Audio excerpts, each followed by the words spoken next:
ఇదిలా ఉంటే నటి హేమ బెంగళూరుకు వెళ్లినట్లు ఏబిఎన్ ఆంధ్రజ్యోతిలో పక్కా ఆధారాలున్నాయి. మే 18వ తేదీన హైదరాబాద్ నుంచి బెంగళూరుకు ఇండిగో విమానంలో హేమ ప్రయాణించింది.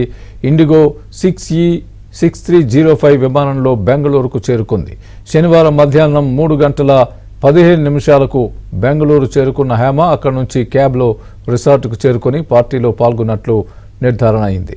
హేమతో పాటు బెంగళూరుకు కాంతి, రాజశేఖర్ అనే వ్యక్తి కూడా వెళ్లినట్లు గుర్తించారు.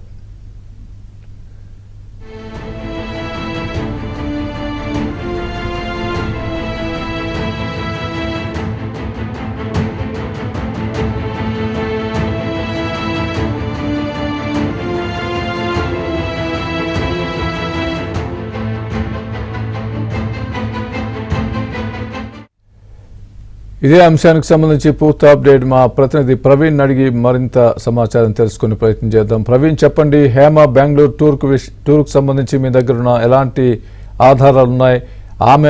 ఆమె బ్లడ్ రిపోర్ట్స్లో కూడా పాజిటివ్ అని తేలినట్టుగా మనం చూస్తున్నాం న్యూస్లో. మీ దగ్గర ఉన్న తాజా అప్డేట్ ఏంటి? Bengaluru rave party and drugs పార్టీకి సంబంధించి ఇప్పటికే విచారణ కొనసాగుతుంది. విచారణలో చాలా కీలకమైనటువంటి అంశాలు కూడా బయటపడినటువంటి పరిస్థితి కనపడుతుంది. ఈ యొక్క రేవ్ పార్టీలో ఉన్నటువంటి దాదాపు 86 మందికి పాజిటివ్ వచ్చినట్లు వారికి నోటీసులు అందజేసి 3 రోజుల్లో వారిని విచారణకు హాజరు కావాలంటూ కూడా ఇప్పటికే బెంగళూరు పోలీసులు పూర్తి స్థాయిలో విచారణకు సిద్ధమయ్యారని చెప్పుకోవచ్చు. అయితే ఇందులో హేమ, నటి హేమ అలియాస్ కృష్ణవేణి, ఈమె ఆ పార్టీకి వెళ్ళలేదని, తాను బెంగళూరుకి వెళ్ళలేదంటూ కూడా ఆమె ఒక వీడియో రిలీజ్ చేయడం జరిగింది.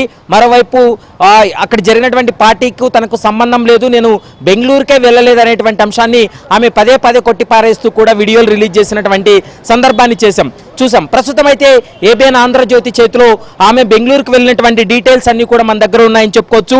మే 18వ తారీఖున మధ్యాహ్నం హైదరాబాద్ నుండి ఆమె బెంగళూరుకు ప్రయాణించినటువంటి ఫ్లైట్ టికెట్ కూడా మన చేతిలో ఉంది. మనం చూడొచ్చు, మధ్యాహ్నం 1:55కు ఆమె ఇండిగో విమానంలో శంషాబాద్ నుండి బెంగళూరుకు బయలుదేరింది. ఆమె 3 గంటల 15 నిమిషాలకు బెంగళూరుకు రీచ్ అయింది. బెంగళూరు ఎయిర్పోర్ట్ నుండి నేరుగా ఆమె క్యాబ్లో రిసార్ట్స్కి వెళ్ళింది. తర్వాత అక్కడి నుండి ఎక్కడైతే పార్టీ ఏర్పాటు చేశారో ఈ రే పార్టీలో ఆమె అటెండ్ అయినట్లు ప్రస్తుతం ఆఫ్ ది రికార్డ్ పోలీసులు అయితే చెప్తున్నటువంటి మాట. ఆమె యొక్క బ్లడ్ శాంపిల్స్ కూడా తీసుకోవడం జరిగింది. ఇందులో డ్రగ్, ముఖ్యంగా MDMA, కొకైన్కి సంబంధించినటువంటి డ్రగ్ను ఆ యొక్క రేవ్ పార్టీలో వాడారు. అందులో వచ్చినటువంటి వారు చాలా మంది ఈ యొక్క డ్రగ్ను సేవించి వాళ్ళంతా కూడా పార్టీ చేసుకున్నటువంటి పరిస్థితి అయితే స్పష్టంగా కనపడుతుంది. హేమ అయితే మాత్రం పదే ఈ యొక్క రేవ్ పార్టీకి కానీ డ్రగ్ పార్టీకి కానీ బెంగళూరుకి వెళ్ళలేదు అనేటువంటి అంశాన్ని పదే ఆమె కొట్టిపారేస్తుంది. కానీ ఇప్పుడు ఏబిఎన్ చేతిలో ఆమె వెళ్ళినటువంటి ఫ్లైట్ టికెట్ ఉంది. ఆమె ఏ విమానంలో వెళ్ళింది అనేటువంటి అంశాన్ని కూడా మనం చూస్తే ఇండిగో 6E6305 విమానంలో హేమ వెళ్ళినట్టు, హేమతో పాటు కాంతి, రాజశేఖర్ అనేటువంటి వ్యక్తులు కూడా ఆమెతో పాటు ప్రయాణించినటువంటి సందర్భం